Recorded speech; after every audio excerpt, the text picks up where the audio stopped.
Hi friends, இப்போ பார்த்தீங்கன்னா நான் வந்து ஃபர்ஸ்ட் வந்து டீ கிரவுண்ட்ஸ் எடுத்திருக்கேன். இந்த டீ கிரவுண்ட்ஸ் கூட நம்ம ட்ரை கறி லீவ்ஸ் நம்ம வந்து சமையலுக்கு யூஸ் பண்ணுவாங்க. அந்த இதை நல்லா வந்து ஒன் டே வந்து நல்லா சன்லைட்டில் வந்து நல்லா காய வச்சு நான் ஒன் டே எடுத்திருக்கேன். நல்லா ட்ரையாக எடுத்திருக்கேன். இதை நம்ம எடுத்துக்க போகிறோம். இது கூட வந்து நம்ம வந்து மல்லிகைப்பூ அப்படின்னு சொல்லுவாங்க. அந்த ஜாஸ்மின் ஃப்ளவர் வாங்கினோம்னா பார்த்திங்கன்னா வந்து இந்த மாதிரி கொடுப்பாங்க. இந்த மொட்டுக்கள் வந்து அந்த இதில் இருக்கும். அந்த மொட்டை வந்து நம்ம ஒரு நாள் காய வச்சு அந்த இதை அதையும் நம்ம ஒரு நாள் காய வச்சு எடுத்துக்கலாம். அதோட பொட்டேட்டோ பீல் அதையும் நம்ம வந்து நல்லா ஒன் டே காய வச்சு நம்ம எடுத்துக்க போகிறோம். அது எல்லாத்தையும் நம்ம நல்லா வந்து ஃபைன் பவுடராக கிரைண்ட் பண்ணிக்க போகிறோம்.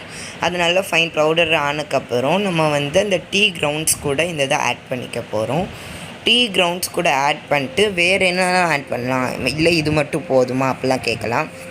இப்போ நம்ம செஞ்சிட்ருக்கிறது வந்து நம்மளோட சீக்ரெட் ஃபர்டிலைசர். நான் யூஸ் பண்ணுற சீக்ரெட் ஃபர்டிலைசர்.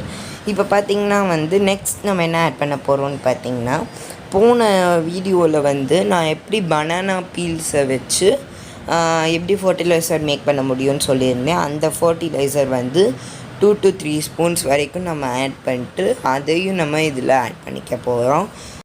அந்த வீடியோவோட லிங்க் வந்து நான் டிஸ்கிரிப்ஷனில் கொடுத்துருக்கேன், பார்த்துக்கோங்க. அந்த மாதிரி வந்து செஞ்சுட்டு நம்ம மூணையும் நல்லா மிக்ஸ் பண்ணிக்க போகிறோம். மிக்ஸ் பண்ணிட்டோம்னா நம்மளுக்கு ஃபர்டிலைசர் ரெடி.